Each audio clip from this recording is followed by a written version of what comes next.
Hello everyone, আজকে আমি তোমাদের ম্যাকেসমিয়ার নিউলি লঞ্চ দুটো লিপস্টিক সেটের ব্যাপারে বলবো। একটা হচ্ছে মডার্ন লাভ আর একটা হচ্ছে জাস্ট এ কিস। তো ফার্স্টে আমি জাস্ট এ কিস যে সেগমেন্টটা রয়েছে সেটা আমি তোমাদের দেখাচ্ছি।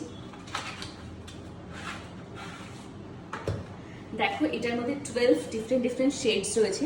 ভীষণই সুন্দর নিউড কালার তোমরা পেয়ে যাচ্ছ, সাথে পিঙ্ক শেডও তোমরা পাচ্ছ, আর দুটো ব্রাইডালের রেডও তোমরা এর মধ্যে পেয়ে যাচ্ছ। ভীষণই সুন্দর কালার রেঞ্জ। এটা তো গেল জাস্ট এ কিস।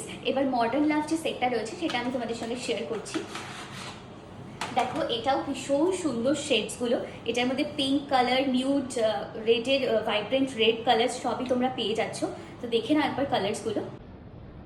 আজকে আমি মডার্ন লাভ যে সেটটা আছে তার থেকে এই দুটো লিপস্টিক আমি নিজে ইউজ করেছি। তো শেড হচ্ছে, একটা শেড হচ্ছে 10 আর একটা হচ্ছে 11। এই দুটো আমি ইউজ করেছি। আমার তো ভীষণই ভালো লেগেছে, একদম বাটারি ফিনিশ, তোমরা দেখতেই পাচ্ছ।